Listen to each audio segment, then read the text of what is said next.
napupunta sa bulsa ng mga politiko at yung mga nepo baby, no, malaking impact yun, lalo na sa mga mahihirap na may ambisyon dapat na maging mas okay yung hanap buhay, maging mas okay yung livelihood, no. Ang impact niya ay sila pa yung pinaka nagsasuffer, no. So malaki yung impact niya talaga. Malaki yung cost natin na nalagpasan na tayo ng Vietnam. Dati tayo yung pinakamataas yung standard of living sa ASEAN. Pero ngayon, nalagpasan na tayo ng Vietnam.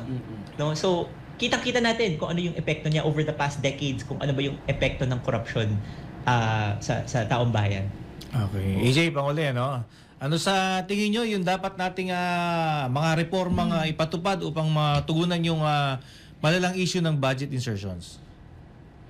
Yes, reforma po talaga. No? So number one, of course, kailangan panagutin yung mga sangkot sa korupsyon. Kailangan makulang po yan. No? Mahalaga yung role ng Independent Commission para malaman kung ano ba yung extent ng corruption na ito, sino ba lahat ng sangkot. No? Hindi pwedeng ibigay ito sa Kongreso, Senado because maraming implicated dyan. No? Kailangan Independent Commission talaga ito. Kailangan ilabas lahat ng facts. No?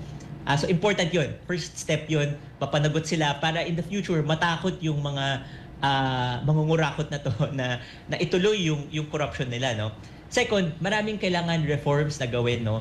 Yung mga pinupush po natin ay magkaroon ng mga openness sa budgeting process. Halimbawa, magkaroon ng transparency server. So kung sa election, alam natin, di ba, na may transparency server na update tayo kapag may mga pagbabago sa pagbibilang ng boto. Ganon din sa budget, sana na-update tayo kapag may insertion, kung sino yung propose ng insertion sa bawat proseso ng budget, no. So yun yung isang tinutulak namin. Kasama na dito halimbawa yung mga open BICAM, no. So yung BICAM dapat bukas sa publiko, dapat may participation yung civil society, yung open infrastructure, lahat ng kontrata ng infrastructure, flood control, nakikita, nasusuri ng taong bayan yun, no. So yung flood control na subong sa Pangulo na website, hindi lang dapat limitado yun sa flood control, dapat sa buong infrastructure budget na nakikita natin yun at nare-report natin yun kung may ghost project ba, no. So yung paggawa ng daan, paggawa ng tulay, dapat kasama din iyon, no. So iilan lang iyon, no, pero ang pinaka-importante talaga ay magkaroon ng openness, no. Hindi lang transparency,